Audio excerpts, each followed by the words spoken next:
Soups present the Campbell Playhouse. Orson Welles, producer.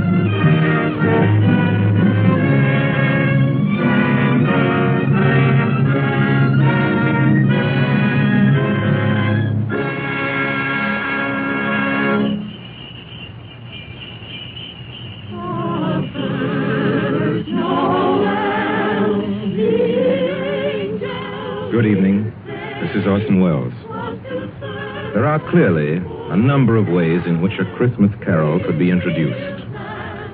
Myself, I am most struck by the happy fortune that enables us on this Christmas Eve to present Mr. Lionel Barrymore, the best-loved actor of our time, in the world's best-loved Christmas story, A Christmas Carol. It is the American way, as we know, to establish traditions quickly where popular instinct and sentiment pronounce them sound. And so it is that today, actually only the 5th anniversary of Mr. Lionel Barrymore's first playing of the part of Ebenezer Scrooge for the Campbell Playhouse, there is, I think, in all America nothing more eagerly awaited, more firmly rooted in the hearts of the radio family that numbers millions, than this yearly performance of A Christmas Carol. A Christmas Carol, as Charles Dickens wrote it, has by common consent long been a classic. Mr. Lionel Barrymore's appearance in it is rapidly becoming one. And now, just before A Christmas Carol, Ernest Chappell has a special Christmas greeting from the makers of Campbell Soups. Mr. Chappell. Thank you, Orson Welles. As the old year draws toward its close, we of Campbell's feel a bond of warmth and gratitude toward each of you, our friends. For you see, in homes everywhere throughout the land, Campbell Soups have been welcome. Day by day and week by week, you have placed confidence in us and in the foods we make. And there isn't anything we appreciate more deeply than the fact that so many of you have elected to let Campbell's make your soups for you. And so when Christmas comes, we look about to find some way to show our appreciation, some Christmas present by which to say thank you. The gift we chose 5 Christmases ago and have chosen each year since has become a part of Christmas to many and many a family. It has become a Christmas custom to gather around the radio to hear and to enjoy A Christmas Carol. And since it is Christmas Eve, we hope, too, that the younger members of the family are permitted to stay up and listen before dreams and visit of Santa. We get a great deal of pleasure planning and preparing this Christmas gift, and now it's ready. Off come the wrappings, off come the tags that say, please do not open till Christmas. Out comes the card, to you from Campbell's. And here is the gift itself.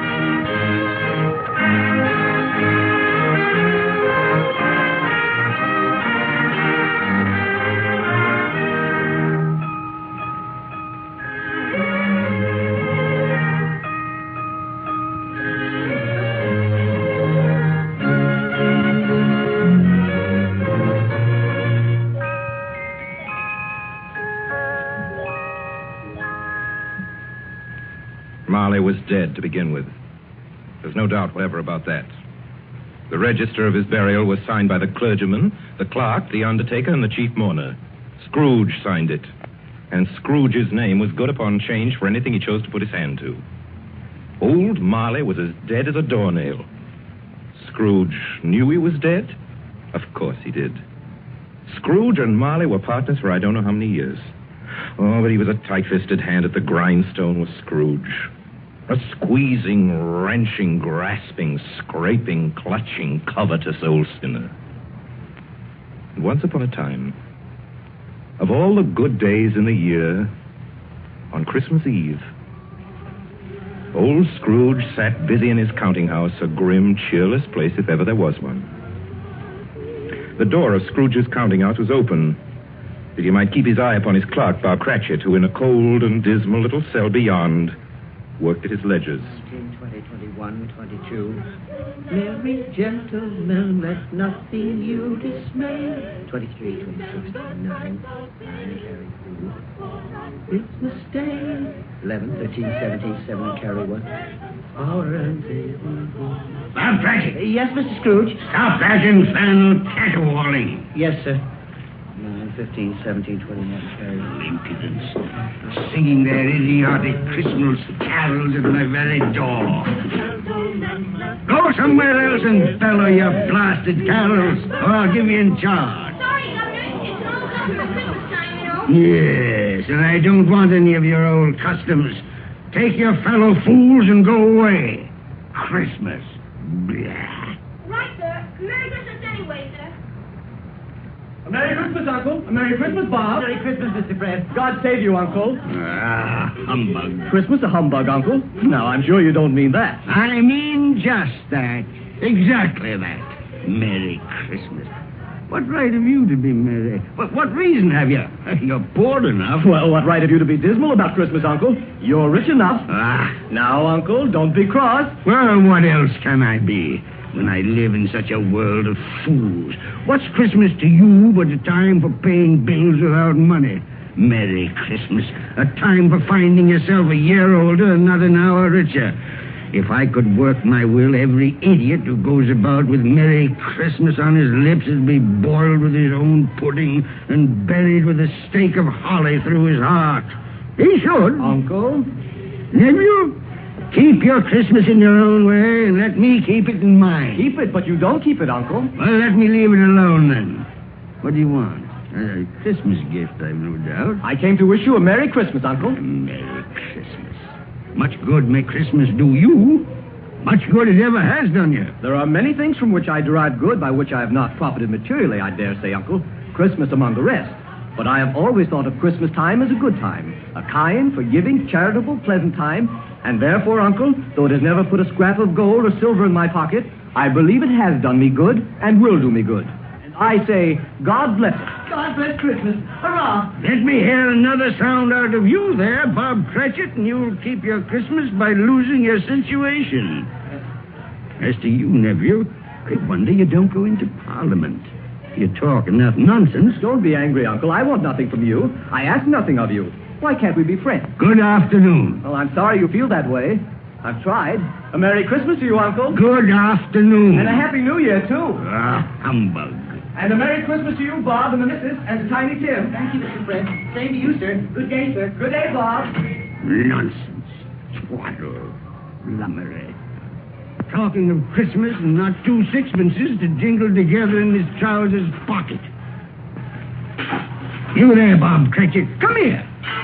What are you doing there? I was only putting a bit more coal on the fire, Mr. Scrooge. Seeing it's so cold in there, sir. Well, you put that coal back into the scuttle. A fire. A fire, indeed. I can tell you, if you use coal at that rate, you and I will soon be parting company, Bob Cratchit. You understand that? There's many a young fella like your situation, you know. Oh, I'm sorry, sir. My fingers were getting a little stiff with the cold. Then put on your mittens. There's someone at the door. See who it is. Yes, sir. Good afternoon, sir. Good afternoon. This is the firm of Scrooge and Marley. Yes, sir. I should like to see the head of the firm, if I may. Oh, very good, sir. What is it? A gentleman to see you, Mr. Scrooge. Huh? Have I the pleasure of addressing Mr. Scrooge or Mr. Marley? Marley's been dead these 7 years tonight. I'm Scrooge. Well, now, Mr. Scrooge, at this season of the year, it's only fitting that we who are more fortunate should raise a fund to buy the poor some meat and drink and means of warmth. You may not believe it, sir, but many thousands are now in want of common necessities, and hundreds of thousands are in want of the simplest comforts, sir. Are there no prisoners? There are plenty of prisons, sir. And the workhouses? They're still in operation, I trust. I wish I could say they are not, but they are, sir. The treadmill and the poor law are in full vigor, then? Both very busy, sir. Oh, well, I'm very glad to hear that. I was afraid from what you said at first that something had occurred to stop them in their useful cause. No, sir, all these institutions that you mention are flourishing. But it's nevertheless true that some additional provision for the poor and the destitute must be made. A few of us upon change are endeavoring to raise such a fund, you see. And what shall I put you down for? Nothing. Oh, I see. You wish to be anonymous, sir. I wish to be let alone.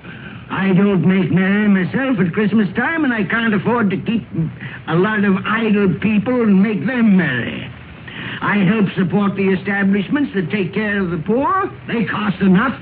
Let those who are badly off go there. Many can't go there, sir. And many would rather die. Well, then, my advice to them is to do so and decrease the surplus population. Besides, I've only your word for it that all this is so. It's the truth, Mr. Scrooge. Well, so be it, then. It's not my business. It's enough for a man to understand his own business and not to interfere with other people's. Mine occupies me constantly. Good afternoon, sir. I quite understand, Mr. Scrooge. Cratchit, Show this gentleman out. Yes, sir. This way, please. Sir, I couldn't help overhearing. I should like to contribute threepence. Cratchit! Yes, sir. It isn't much, but it's all I can afford. But there are others in worse situation than I. You're a generous fellow. I wish I might say so of your employer. Cratchit! Yes, sir. Good afternoon, sir. Good afternoon. Merry Christmas. Merry Christmas. Yes, sir. Merry Christmas. Close the door. Yes, sir. I have closed it, sir. 24, 31, 1 and carry 3. A new scarlet tippet for Tiny Tim. And a comb for Martha. 33, 3 and carry 3. Hair ribbon for Belinda. 4, 7, 12, 15. I suppose you want the entire day tomorrow. If it's quite convenient, sir. It's not convenient, and it's not fair. But I suppose I can't do anything about it. If I was to stop half a crown of your wages, you'd think yourself very ill-used, I'll be bound. Well, sir, And yet you don't think me ill-used when I pay a day's wages for no work? It's only once a year, sir. Once a year. Once a year, indeed. A fine excuse for picking a man's pocket every 25th of December. But I suppose it's no good talking. You must have the whole day. Well, see that you're here all the earlier the next morning. Do you understand? Oh, I will, sir. I will, sir, indeed. Good night, sir, and Merry Christmas. Merry Christmas.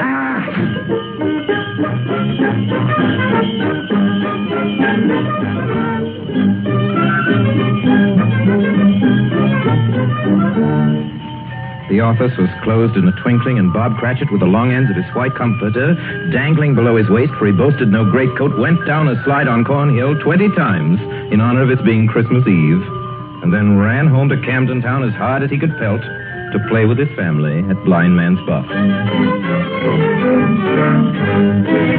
Scrooge, on the other hand, took his melancholy dinner in his usual melancholy tavern.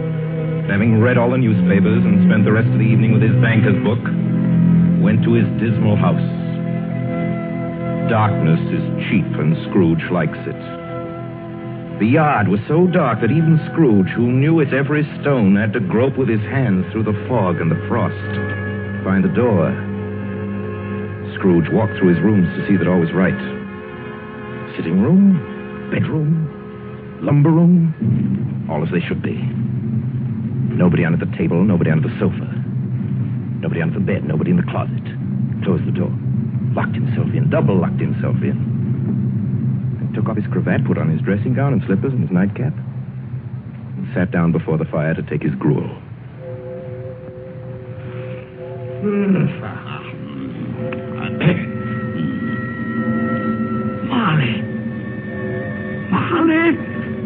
Marley!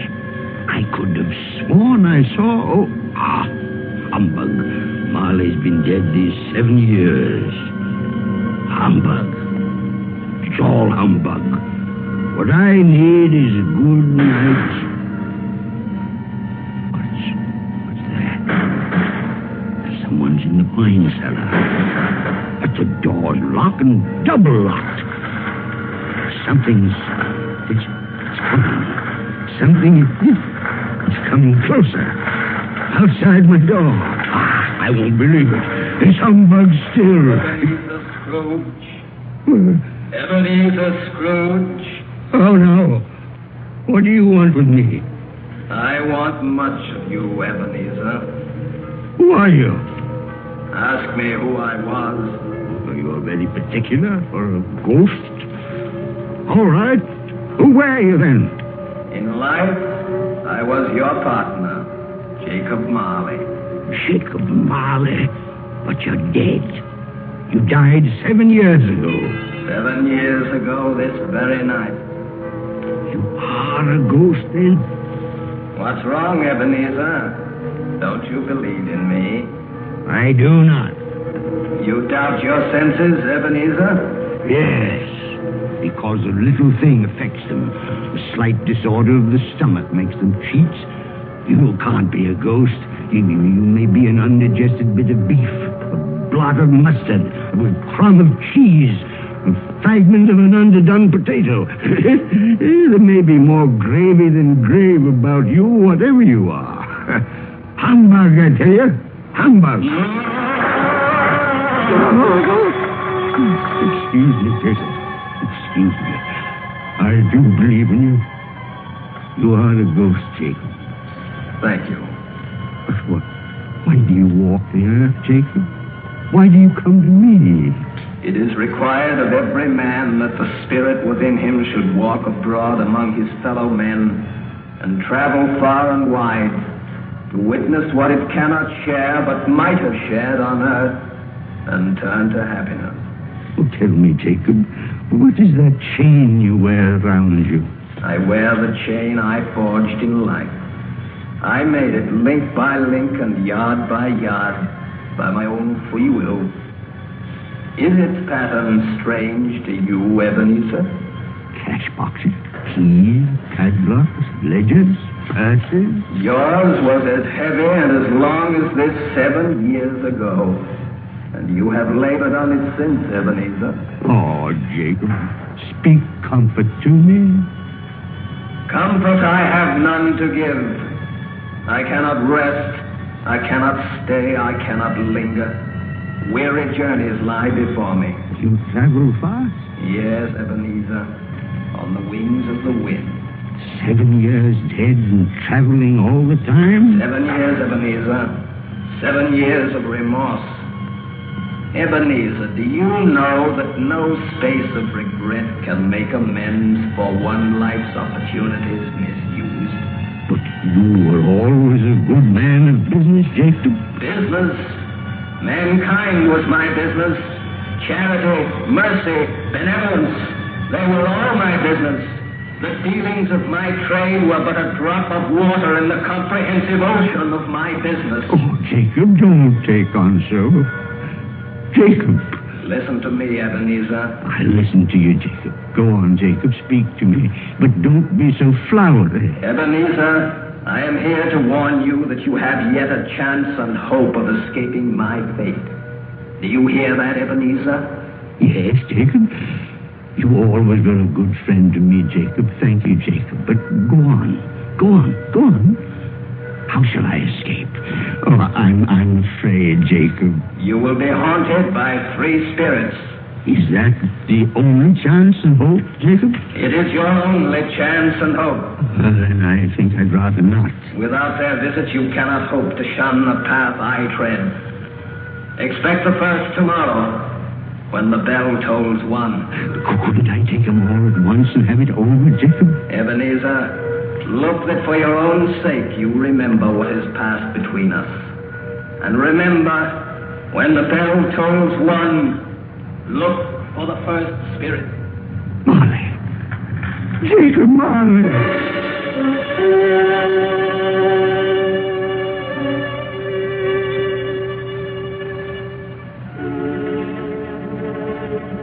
Scrooge awoke.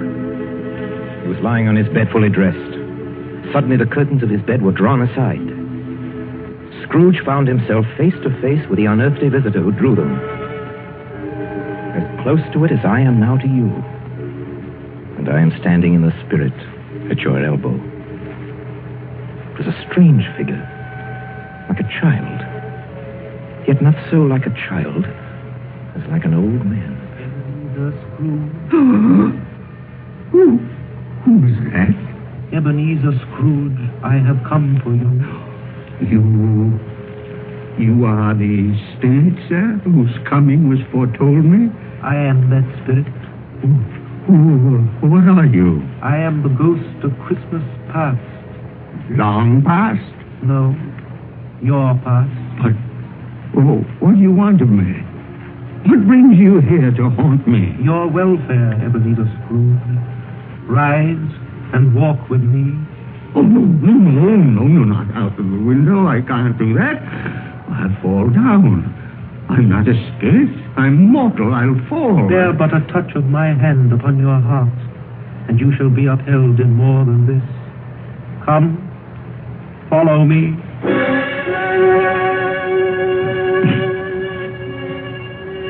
Where are we? What's become of the city? And there's snow upon the ground. Where are we? These are the shadows of the things that have been. You recognize this countryside? Oh, I know every inch of it. Every rock, every tree. And that bleak building over there? That building. I was a boy there. Yes, I went to school in that horrible place. Do you recollect that path? I could walk it blindfold. Strange you've forgotten so many years. Come, let us go closer. Look through the window into that cold, barren room. What do you see, Ebenezer Scrooge? I see a boy. A solitary child, neglected by his family, alone. Yes, I see. I know that boy. Oh, I was so lonely. Poor boy. Your lip is trembling, Scrooge. And what is that on your cheek? It's nothing at all. I wish it's too late for that now. What's the matter? Nothing. The waits came to my door singing Christmas carols last night. There was a boy like that among them. A poor, thin, pale boy in a ragged coat. I'd like to have given him something, that's all. Is that all? Come, Ebenezer Scrooge. Let us see another Christmas.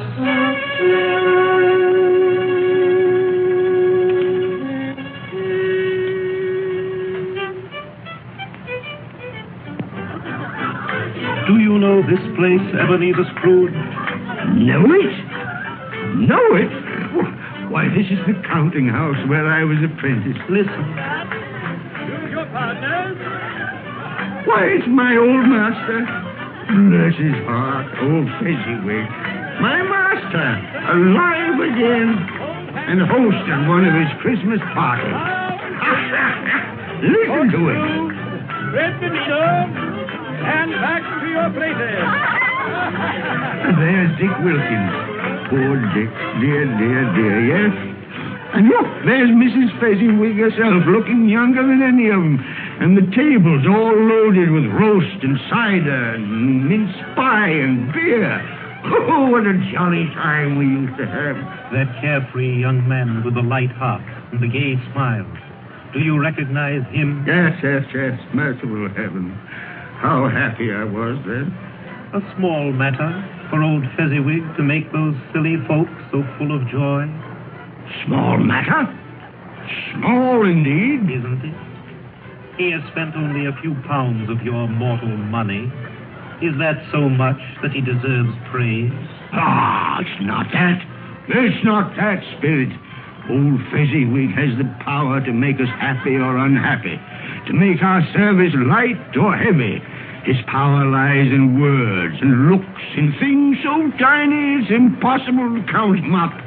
The happiness he gives is quite as great as if it cost her... What is the matter? Nothing.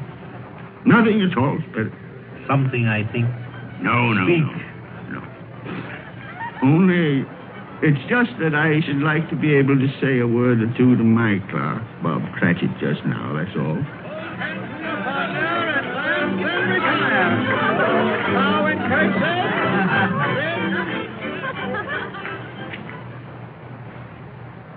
My time grows short, and we have yet another journey to make. Where now? Come. This is our last visit to the past Ebenezer. Here, in this little room, with a fair young girl by your side. Do you recognize yourself, Ebenezer? Oh, no. Spare me this. You're older now, a man in the prime of life.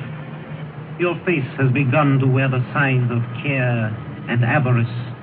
Your eyes are greedy, the eager, restless eyes of a miser. No, please. She knows it, too, that girl by your side. There are tears in her eyes. It matters little, Ebenezer, to you. Very little. I know that. Belle, have I changed towards you?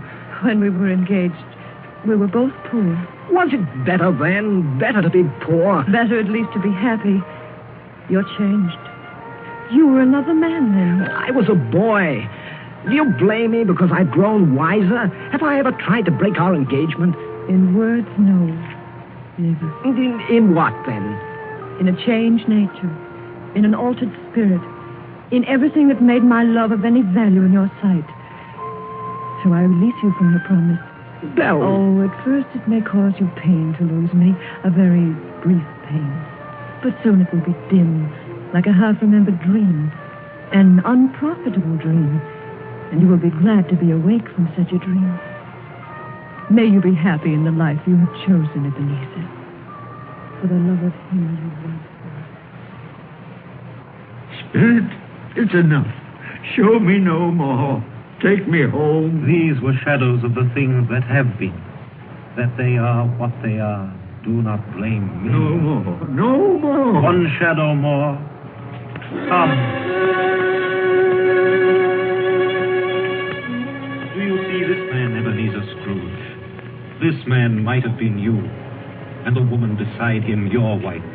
And that girl might have been your daughter, Ebenezer Scrooge. She might have called you father. She might have been a springtime in the haggard winter of your life. Please let me go. Show me no more. Listen now, while they speak, Ebenezer. Well, I saw an old friend of yours today. Who was it? Yes. How can I? It's... Oh, I know. Mr. Scrooge. Mr. Scrooge it was. I passed his office window. It wasn't shuttered, and there was a candle inside, so I couldn't help seeing him.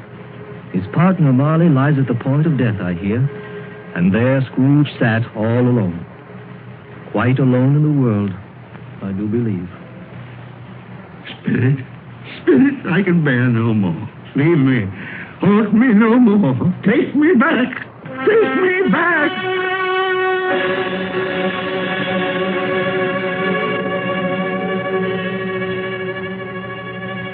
Good King Wenceslas looked out on the feast of Stephen, when the snow lay round about, deep and crisp and even, brightly shone the moon that night. You are listening to the Campbell Playhouse, bringing you tonight the 5th annual presentation of Charles Dickens' A Christmas Carol, produced by Orson Welles and starring Lionel Barrymore as Scrooge. This is the Columbia Broadcasting System. When the snow lay round about, deep and crisp and even, brightly shone the moon that night, though the frost was cruel, when a poor man came in sight, gathering winter fuel. And now, back to the Campbell Playhouse in the 5th annual presentation of A Christmas Carol. A Christmas present from the makers of Campbell's Soups.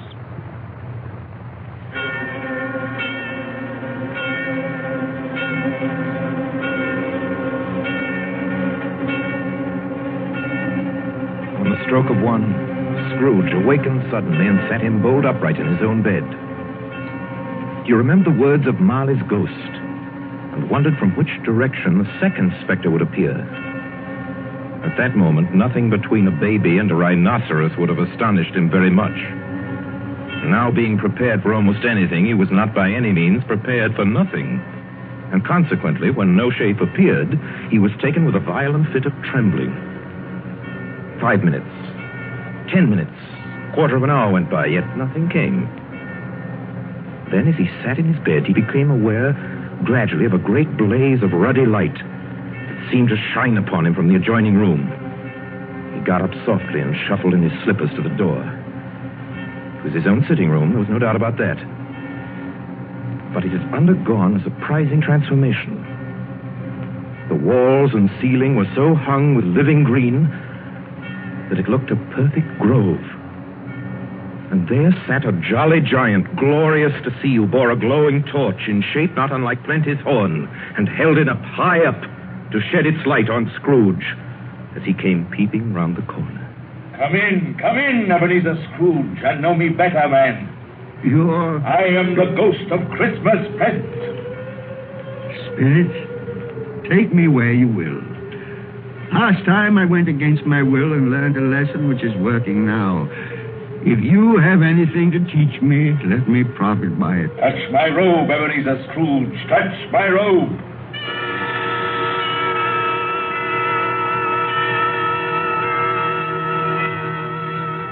Where have you brought me, Spirit? To an humble dwelling in an humble street. It's miserable enough. Yet there is happiness there. Who are these people? Who's that woman? And the children? These are the family of your clerk, Bob Cratchit. See his wife, dressed in a twice-turned gown, but brave in ribbons, laying the table for their Christmas dinner. And there, assisting her, is her daughter, Belinda. And the young man with the fork in the stuffing, that's Master Peter Cratchit. And the two little Cratchits. Listen, Scrooge, and watch. Here's Martha, Mother. Quiet, children, quiet. Now sit you down before the fire, Martha, and have a warm, Lord bless you. Where's Father? He's been to church with Tiny Tim. They'll be along directly. How is Tiny Tim, Mother? Any better at all? Sometimes I think he is. And sometimes I think, oh, dear God, if anything should happen to Tiny Tim. Oh, Mother, you mustn't even think of such a thing. Come in. Everybody. Martha, welcome, my dear. Oh, Merry Christmas, Father, and Tim. Merry Christmas, Martha. Oh, Tim, you darling. Oh, Father, I'm so glad to be home. And we're glad to have you, Martha. And how did little Tim behave in church, Bob? As good as gold and better. I like church, Mother. Oh, they sang the nicest songs. I hope people saw me there. Saw you there? And why, Tim? Well, don't you see? Because I'm lame. And if they saw my crutch, it might be pleasant for them to remember on Christmas who it was made lame beggars walk and blind men see. Bless you, my son. Are we ready to eat, Father? Oh, come on, children, you're all ready. Come, take your places and wait your turn. There's plenty of stuffing and dressing and plum pudding for all of you. Martha, take care of Tiny Tim and see that he eats plenty. Yes, he must Mother. get strong and well. Now sit down, everyone. Yes, come on, Tiny Tim. And now, my dears. I see a vacant seat in the poor chimney corner, and the crutch without an owner, carefully preserved. No, kind spirit. Say he'll be spared. Say he'll live. If these shadows remain unaltered by the future, Ebenezer, the child will die. And to praise thy name. Amen. Amen. And now, my dears, with such a dinner, a toast. A Merry Christmas to us all, and God bless us. God bless us, everyone. And now to Mr. Scrooge. I'll give you a toast to Mr. Scrooge, the founder of the feast. Oh, the founder of the feast, indeed, who pays you all 15 shillings a week. I wish I had him here. I'd give him a piece of my mind to feast on, and I hope he'd have good appetite for My it. dear, the children, Christmas Day. It should be Christmas Day, I'm sure, on which one drinks the health of such an odious, stingy, unfeeling man as Mr. Scrooge. You know he is, Bob. Nobody knows it better than you, poor fellow. My dear Christmas Day. I'll drink his health for your sake and the day's, not for his.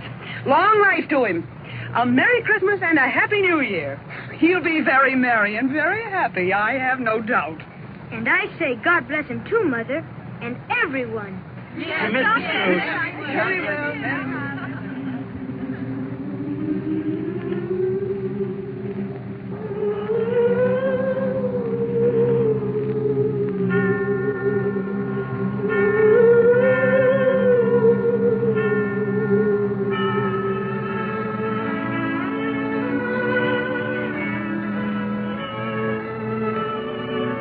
There was nothing of high mark in all this. They were not a handsome family, these Cratchits. They were not well-dressed. Their shoes were far from being waterproof.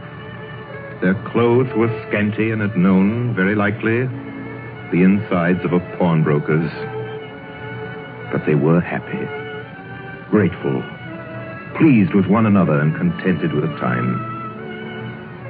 And when at last they faded, Scrooge had his eye upon them, and especially on Tiny Tim until the last.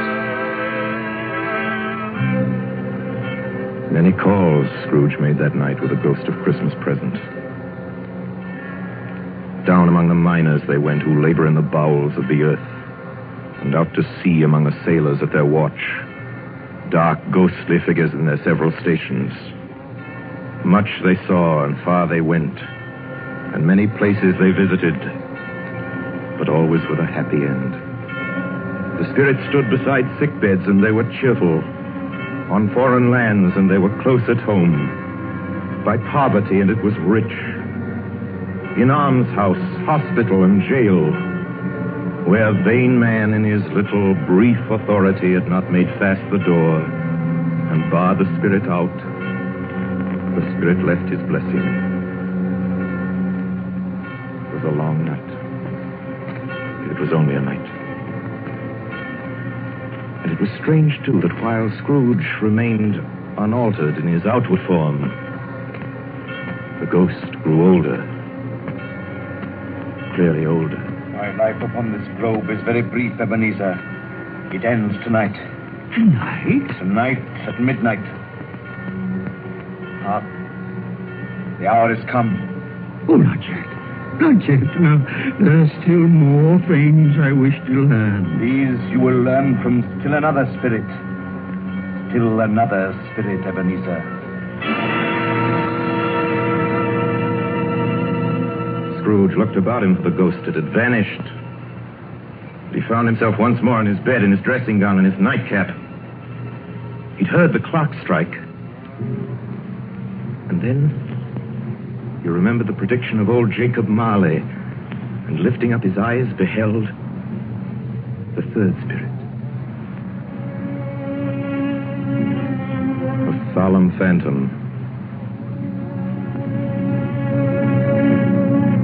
shrouded in black, draped and hooded, coming towards him slowly and silently, like a mist along the ground.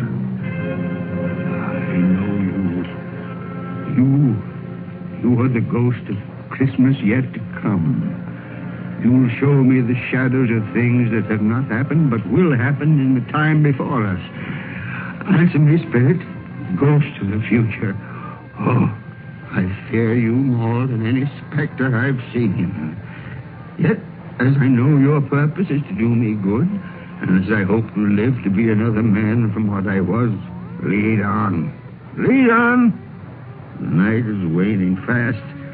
Time is precious. Spirit, why have you brought me here again? Into Bob Cratchit's home? It's not the same. Why is it so quiet? So very quiet here. Mother, please. Oh, my son. My little son. Tim. I loved him so. Mother, dear, you mustn't. It's almost time for Father to be home. Don't let him see you crying. Yes, Martha. He's late tonight. He walks slower than he used to. Yet I've known him to walk very fast indeed with Tiny Tim on his shoulder. So have I, Mother. But he was light to carry. And his father loved him so that it was no trouble. No trouble at all. Bob. Good evening, my dear. You're late, Bob. I'm sorry, my dear. I went to the churchyard today. I wish you could have gone with me. It would have done your heart good to see how sweet and green a place it is. You'll see it often. I promised him. I promised Tiny Tim we'd walk there on Sunday. Oh, Father, dear. It's God's will, Bob.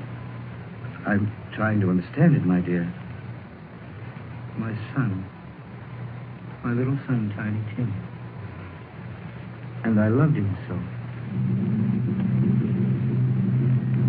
Oh, that's cruel. Cruel. Spirit, can't you give me one ray of hope that I may change all that? That Tiny Tim may live?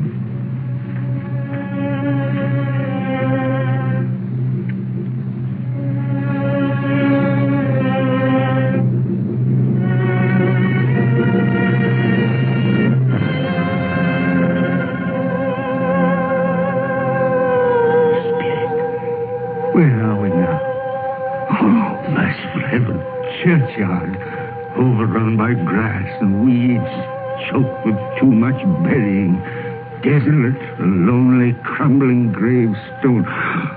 Spirit, now before I draw nearer to that gravestone, answer me one question. Are these the shadows of things that will be, or are they the shadows of things that may be only? Will you not speak to me, Spirit? What is that grave to which you point? Now I see. There's writing on that stone. The name on the gravestone is Ebenezer Scrooge. Ebenezer Scrooge. Oh, Spirit. No. Spirit, hear me. I'm not the man I was.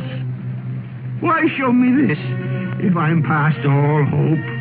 Tell me that I may change these dreadful shadows that have come, that you've shown me by an altered life.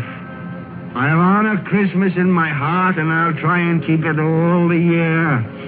I'll live in the past, the present, and the future. I will not shut out the lessons that they teach. Tell me, do, Spirit, please tell me that I can sponge away the writing on that stone, Spirit. I beg of you, Spirit, Spirit.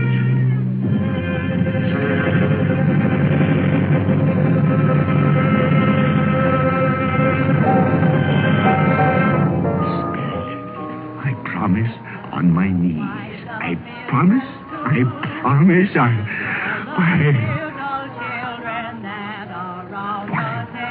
What's this?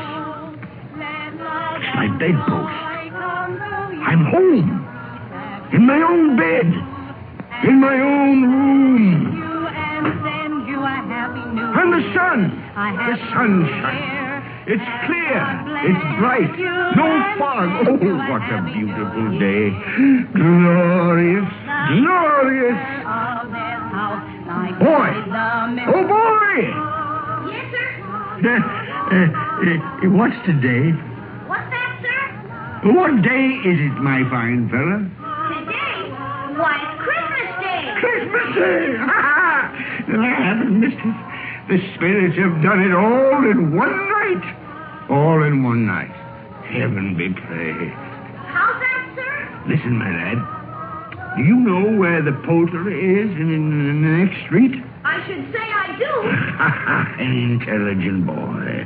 A remarkable boy.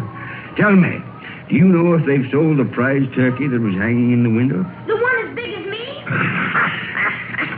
What a delightful boy. It's a pleasure to talk to you. Yes, my buck? It's hanging there now, sir. Oh, that's wonderful.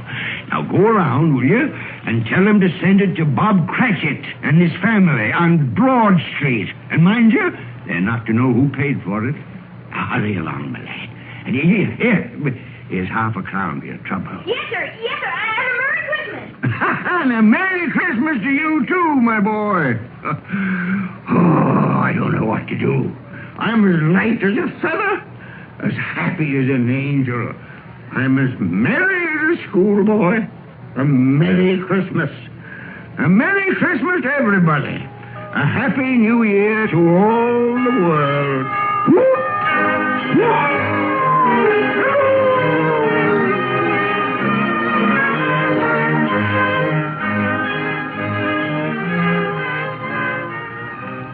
Next morning, Scrooge was early at his office. He went early for a reason.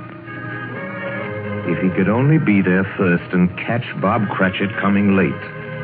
That was the thing he'd set his heart upon. And he did it. Yes, he did. The clock had struck 9. No Bob. 1:15. No Bob. Scrooge sat with his door wide open that he might see him come in. And at last he came. His hat was off before he opened the door. His comforter, too. He was on his stool in a jiffy, driving away with his pen, as if he were trying to overtake 9 o'clock. 8 and 17 and 15, carry the 1, 24, carry the 2, 31, carry the 4, 8 and 6 and 14, carry the 8. Hello, you, Cratchit. Yes, sir.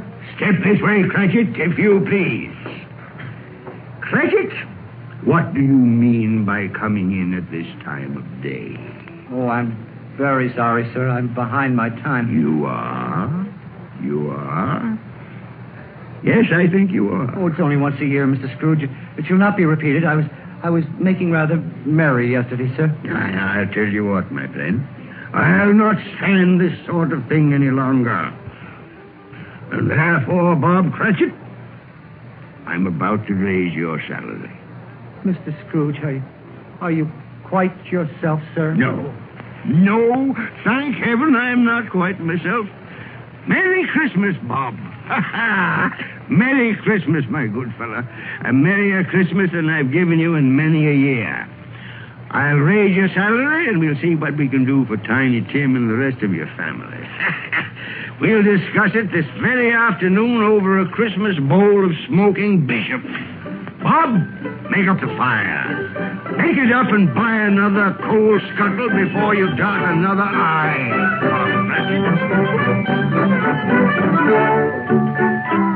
Scrooge was better than his word. He did it all, and infinitely more.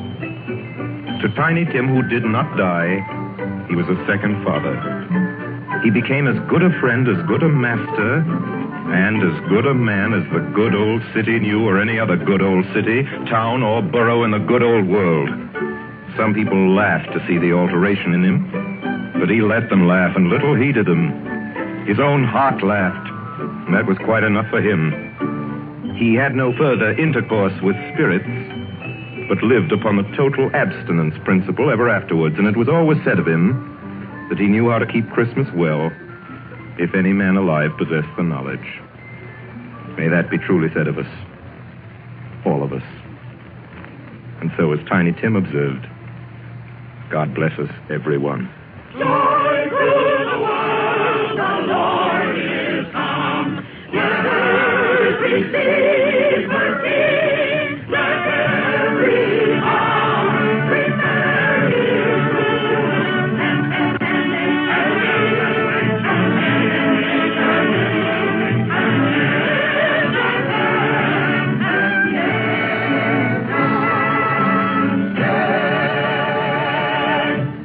You have just heard our annual presentation of Charles Dickens' A Christmas Carol, starring Lionel Barrymore, brought to you by the makers of Campbell Soups.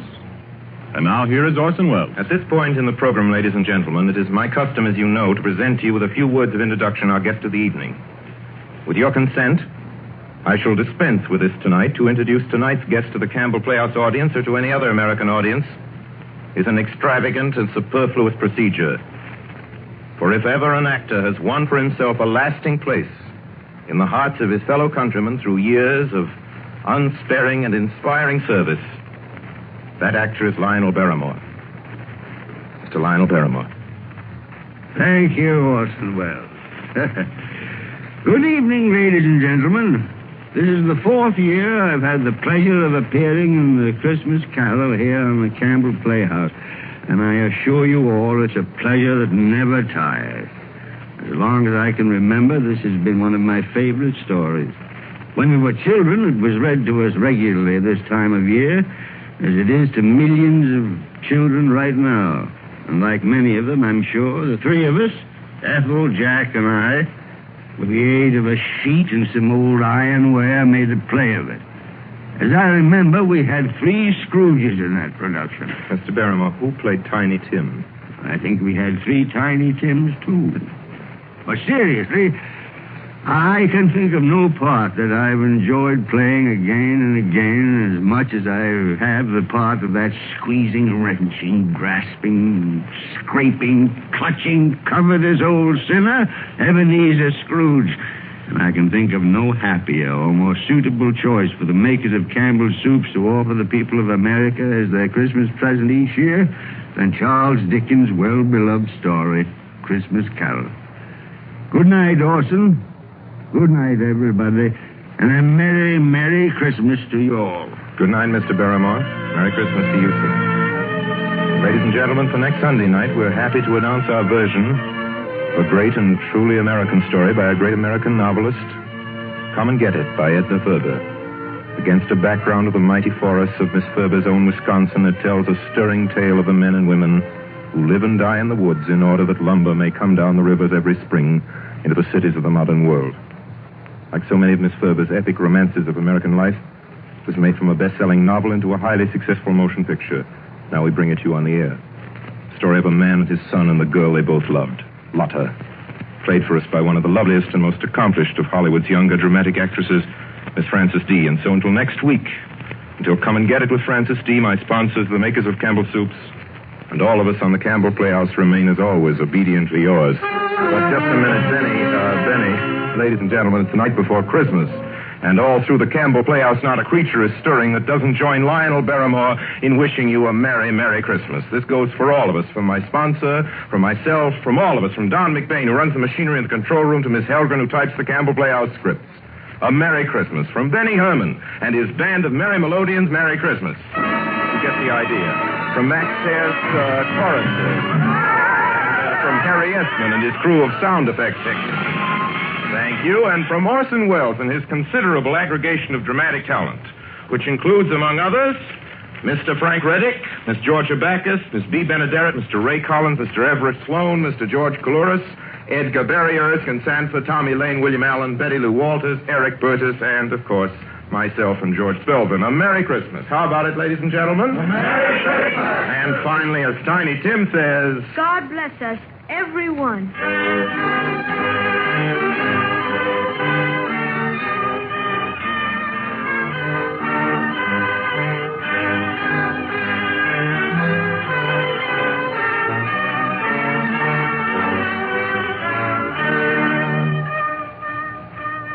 The makers of Campbell Soups join Orson Welles in inviting you to be with us in the Campbell Playhouse again next Sunday evening when we bring you Edna Ferber's Come and Get It with Miss Frances D. as our guest.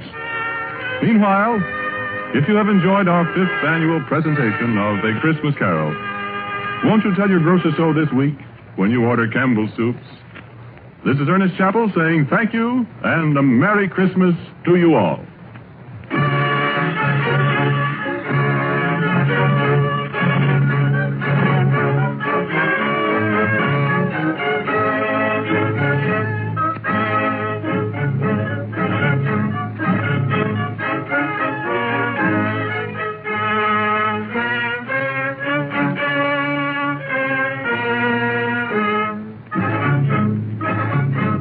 This is the Columbia Broadcasting System.